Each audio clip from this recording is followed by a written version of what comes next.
part à la campagne, à Wavray, près de Rochefort, prendre un grand bol d'air frais dans une exploitation bio. Claude Marion est fermier et il a pu acheter ses terres grâce à une coopérative formée de particuliers, des citoyens comme vous et moi qui veulent manger des produits de qualité et qui luttent par la même occasion contre la mainmise de grands groupes financiers sur les terres agricoles. Michel Toussaint. Une belle journée ensoleillée à Wavray.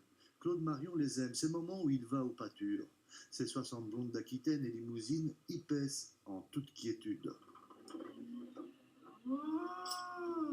Je viens 2 fois par jour, une surveillance pour les veaux, voir si tout le monde va bien, et ainsi c'est un moyen aussi de les garder fort calmes. L'élevage est destiné à la production de viande bio. Claude doit donc produire tout ce que mangent les bêtes. Le bio, il faut rien plus de terre qu'en conventionnel, dans le sens où on utilise beaucoup moins d'engrais, voire pas, à part les engrais de la ferme. Engrais chimiques on n'utilise pas, donc évidemment il y a un petit peu moins de quantité d'azote disponible pour le sol et pour les herbes. La recherche de terre, la préoccupation de Claude, d'autant qu'il a un projet d'expansion de son exploitation.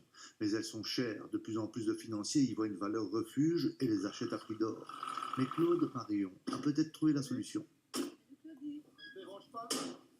Aujourd'hui, il a rendez-vous avec Chantal Van Pevenage et Jean Van der Elst. Ils sont membres de la coopérative Terre en Vue et achètent des terrains pour lui. On a déjà acheté 7 hectares et on se rend compte que pour pouvoir développer le projet de Claudie et Katia, il en faudrait quand même quelques hectares en plus.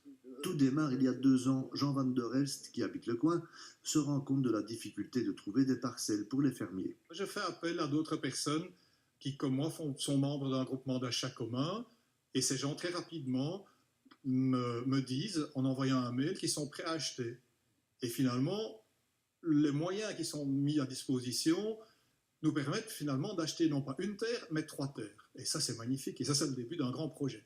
Comme tout cela prend de l'ampleur, le groupe s'organise en société coopérative et loue ses terres à bon prix.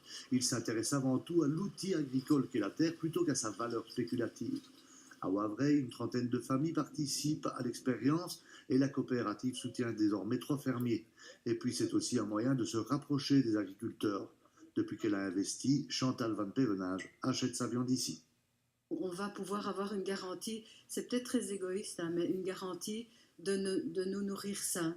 Et puis ça me fait plaisir aussi de voir que lui aime son métier et va pouvoir le développer et continuer peut-être à avoir une petite extension et à en vivre décemment aussi. On essaie de travailler comme nos ancêtres travaillaient, dans le sens où on connaissait tous nos consommateurs et c'est ce qu'on essaie de retrouver en fait.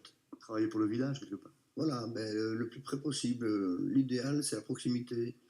Chaque part de la coopérative s'achète 100 €, un petit investissement mais en grand groupe qui pourrait sauver les petits agriculteurs face aux grands investisseurs.